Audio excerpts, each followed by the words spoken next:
Sigurado ba kayo na legal talaga ang kasal ninyo? Attorney G, paano ko malalaman kung legal o hindi ang aming kasalan?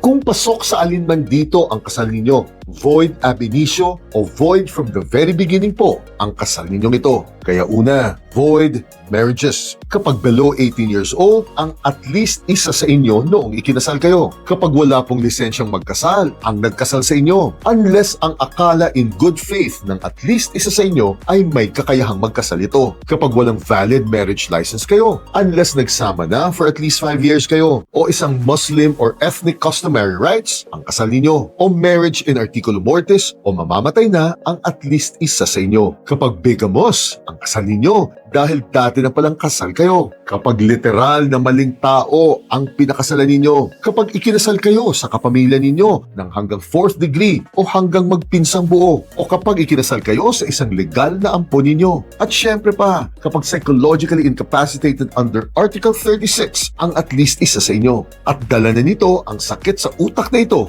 noong ikinasal pa lang kayo. Kung nangyari sa inyo ang alinman sa mga ito, pwede nyo nang ipawalang bisa ang kasal ninyo. Pangalawa, petition for declaration of nullity. Kailangan nyo mag-file ng isang petition for declaration of nullity of marriage sa Regional Trial Court or RTC kung saan nakatira kayo. At tandaan po ninyo na magkaiba ang petition for declaration of nullity sa petition for annulment. Ano po? Ang una kasi ay para sa mga void o sa mga walang bisang kasalan at hindi na magagamot ng panahon yan. At ang petition for annulment naman ay valid pa rin ang kasal ninyo hanggat hindi pa napapawalang bisa ito. At bukas pa po natin pag-uusapan ito. At wala pong prescriptive period ang pagfa-file ng petition for declaration of nullity. Kaya pwede nyong gawing anytime ito. At humanda na rin kayo na pakikialaman ng fiskal ang kaso ninyo upang masiguro nila na walang sabwatang nagaganap sa pagfa-file ninyong ito dahil mahigpit pong ipinagbabawal ito. At kapag wala ng bisa ang kasal ninyo, ay malaya na uli kayong ikasal sa ibang tao. At pagdating naman sa civil status ng mga anak ninyo, ay magiging illegitimate po ang mga ito. Maliban na lang kung psychological incapacity under Article 36 ang gagamitin na grounds ninyo.